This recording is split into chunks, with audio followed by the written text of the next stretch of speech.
Bonjour à tous, chers traders, et bienvenue dans la vidéo numéro 7 de notre masterclass du scanner tradingforex.com.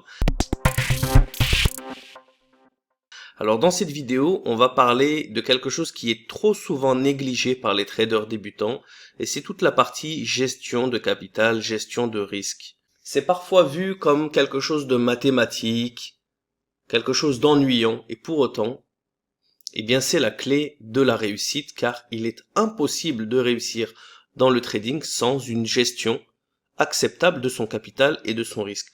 Et c'est pour cette raison que nous avons passé énormément de temps à développer toute la partie risque, bénéfice, volume ici, ainsi que le simulateur qui sera expliqué dans une des prochaines vidéos, parce que si ce n'était pas important, eh bien on se serait simplement concentré sur la partie analyse technique.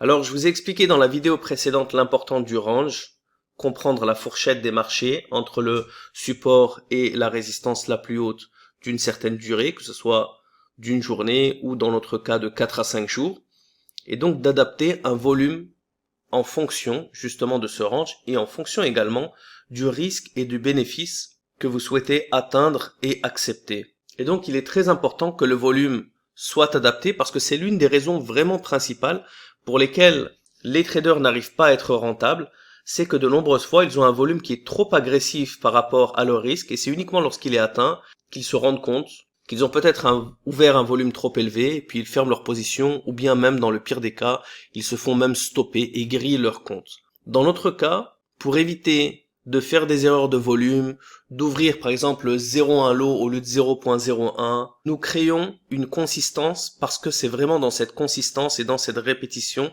que vous atteindrez l'excellence. Vous fixez votre volume ici dans les paramètres en cliquant sur F7. Vous pouvez mettre le volume que vous souhaitez, le risque en pourcentage, l'objectif de profit qui est le reward en pourcentage, vous cliquez sur OK et tout est fait. Vous n'avez plus rien à toucher. Vous pouvez ouvrir toutes les positions, elles respecteront le volume que vous avez mis et dans tous les cas, si votre risque maximum est atteint, toutes ces positions se fermeront et de même pour le bénéfice. Maintenant, si vous souhaitez calculer quel volume vous devez ouvrir par rapport à votre capital et le risque ainsi que le bénéfice que vous avez mis, surtout le risque bien sûr, eh bien vous avez deux manières de le faire. Vous pouvez calculer manuellement votre range, quel drawdown vous souhaitez accepter, par exemple 30 points, je souhaite ouvrir 5 positions, je ne vais pas ouvrir plus d'un basket, donc 5 positions fois 30 points, ça nous fait donc 150 points potentiels de drawdown, mes 5% avec 1000 dollars représentent 50 dollars, et donc avec une moyenne de pip value de la valeur de pip de 10 dollars par lot par point, eh bien 50 dollars pour 150 points, c'est 0,03 à peu près. Donc si vous ouvrez une position à 0,03 multiplié par un basket de 5 positions, ça vous fait donc 0,15. On multiplie par 10 pour le pip value. Ça représente donc 1,5 dollars au total de pertes ou de gains par point, multiplié par 30 points. Ça nous fait donc nos 45 dollars. Nous sommes en dessous donc de nos 50, de nos 5%. Avec le temps, ça peut être calculé de manière assez rapide, mais je vais vous donner deux astuces. L'une d'entre elles, je commence par ça sera expliqué dans la vidéo numéro 10, c'est utiliser le simulateur pour mettre le volume que vous voulez et regarder justement l'effet de ce volume dans votre profit ou perte qui sera écrit pour chaque basket dans le simulateur sans pour autant ouvrir les positions.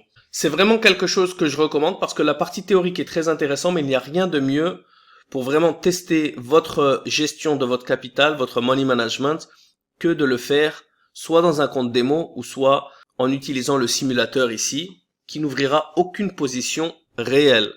Vous n'avez donc aucune chance de perdre quoi que ce soit. Mais je l'expliquerai donc dans la vidéo numéro 10. Et le deuxième, petite astuce, c'est tout simplement d'utiliser ChatGPT.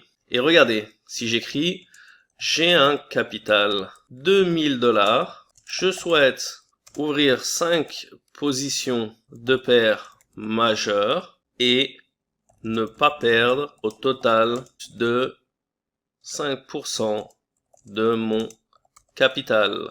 Si cette perte correspond à 30 pips de perte pour chacune de ces paires, quel volume dois-je ouvrir par position, sachant que je souhaite ouvrir le même volume pour mes 5 positions.